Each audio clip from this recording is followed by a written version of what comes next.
Ini adalah seorang wanita yang hidup sendiri. Dia berbaring di kasur bersiap-siap untuk istirahat. Dan di bawah kasurnya ternyata ada seorang pria. Pria ini sudah bersembunyi di rumah wanita ini sangat lama. Saat sudah memastikan wanita itu tidur lelap, dia perlahan-lahan keluar dari bawah tempat tidur, memberikan obat tidur yang sudah disiapkan dari awal kepada si wanita, lalu melakukan aksinya. Yang menakutkan adalah, tiap malam selalu di bawah tempat tidurnya. Dan perempuan ini sama sekali tidak tahu. Masuk ke toilet, memasukkan cairan ke produk skincare wanita itu, dan mengeluarkan senyuman aneh. Pria ini akan menyetel duluan alarm. Tidak cepat juga tidak lambat. Gosok gigi di toilet sang perempuan, lalu meletakkan kembali sikat giginya. Keesokannya di saat perempuan itu bangun juga tidak merasakan apa-apa. Masih saja sikat dengan seperti biasa. Dan juga menggunakan skincare-nya, lalu keluar untuk berangkat kerja. Ternyata pria yang dibawa tempat tidur itu adalah penjaga apartemen. Dia tiap hari bisa bertemu dengan si perempuan. Kemudian dia datang lagi ke rumah si perempuan. Dia sembunyi di bawah tempat tidur, memerhatikan gerak-gerik perempuan. Dan di saat itu, kertas-kertas jatuh ke lantai. Dia masih saja tidak melihat pria itu. Pria ini menggunakan cermin untuk mengecek perempuan itu sudah tidur apa belum.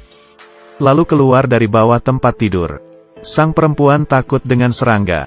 Dia ke kamar mandi dan mengeluarkan serangga, dan mulai melengketkannya ke dalam rak. Lalu mengeluarkan apel yang sudah rusak, dan diletakkan di dalam kulkas. Tapi si perempuan masih saja tidak tahu orang yang sembunyi di bawah tempat tidurnya. Setelah bangun ia merasa badannya sangat capek, dan sekujur tubuhnya mulai muncul bercak-bercak merah.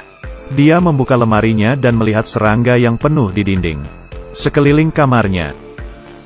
Hal menakutkan yang sebenarnya baru saja akan dimulai. Pria ini masuk ke suatu ruangan. Dia juga mengeluarkan belati tali yang sudah disiapkan. Lalu dia memperhatikan kamar itu, dan memutuskan hatinya. Kemudian sembunyi di bawah tempat tidur, menunggu perempuan itu masuk ke dalam kamar. Saat itu lampu di kamar dibuka. Sang perempuan membawa pacarnya pulang. Mereka berdua melakukan aksi romantis di atas ranjang. Pria yang di bawah kasur pun mendengar semuanya. Marah dan kesal, tidak sengaja meneteskan cairan keras di wajahnya. Pria itu mulai seperti kesurupan, dan keluar dari bawah tempat tidur. Ingin kabur keluar. Saat itu si pria ingin membuka pintu, tapi menyadari kunci yang dibawanya salah. Dia tidak bisa keluar. Pria itu membuka mata dan melihat dirinya di dalam bak. Dia mengintip wanita itu dari lubang gorden. Perempuan itu dipanggil kembali ke kamar oleh pacarnya. Mereka menemukan tas dan buku catatan di bawah tempat tidur. Saat itu pria memanfaatkan kesempatan itu berjalan ke ruang tamu. Tapi pacarnya si perempuan malah juga ikutan ke ruang tamu. Pria itu pun dari samping melihat mereka. Hatinya dipenuhi dengan rasa takut dan tidak aman. Dia ingin kabur keluar, harus kembali ke ruangan, mengambil kunci di dalam tasnya. Si pria memerhatikan mereka dengan saksama. Di saat mereka mengganti baju, dia masuk ke kamar, dan menemukan kunci di dalam tasnya. Juga mengambil buku catatannya lalu menuju ke pintu. Sang pacar menemukannya, menanyai bagaimana dia bisa masuk. Di saat dia mendisinfeksi rumah wanita ini, dia tidak sengaja meninggalkan tasnya di rumah perempuan. Perempuan ini pun kembali ke kamar, dan membawakan tas itu ke pria. Si pria pun akhirnya berhasil keluar. Dia masuk ke dalam elevator. Saat itu hatinya terus berdegup kencang. Karena setelah itu, dia tidak bisa memeluk wanita itu tidur lagi. Setelah itu si pria melihat perempuan dan pacarnya pergi. Dan sepertinya tidak akan kembali lagi. Perempuan itu juga mengatakan selamat tinggal kepadanya. Sang pria dengan putus asa naik ke lantai atas. Dia bersiap untuk lompat dari atas menyelesaikan hidupnya. Kemudian mendengar suatu suara. Dia melihat perempuan dan pacarnya kembali lagi ke apartemen. Perempuan dan pacarnya kenapa bisa kelahi? Ternyata perempuan itu hamil, tapi pacarnya mencurigai itu bukan miliknya. Dengan sedih dia tidur di atas kasur. Sedangkan laki-laki yang sembunyi di bawah kasur mengeluarkan senyuman yang aneh, karena bayi di dalam perut perempuan itu adalah miliknya. Pria ini tiap malam selalu tidur di satu kasur dengan perempuan yang bangun lalu sikat gigi mandi lalu keluar rumah. Dia berjalan ke kamar sebelah. ganti baju dan bersiap untuk berangkat kerja. Di pagi hari adalah penjaga apartemen yang ramah.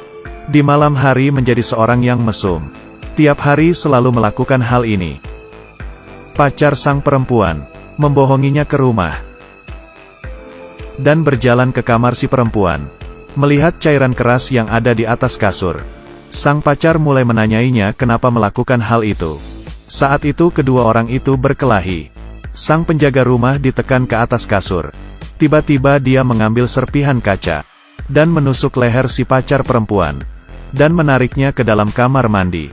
Sang pacar mulai memberontak, tapi tidak ada gunanya.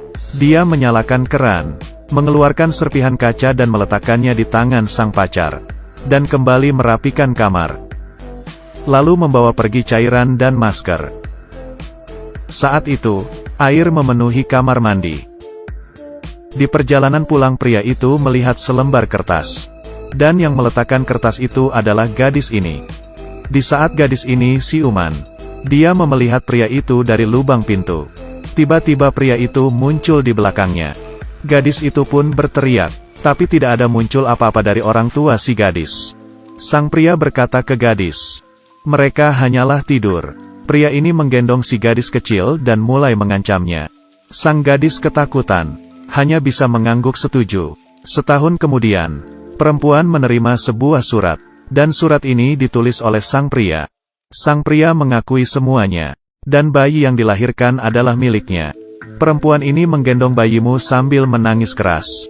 Pria itu hingga akhir tidak mendapatkan hukuman. Tapi dari cerita ini, dia memberikan kita banyak pencerahan. Jangan pernah menandai orang asing sebagai guru. Karena kamu selamanya tidak tahu di balik seorang guru itu aslinya seperti apa.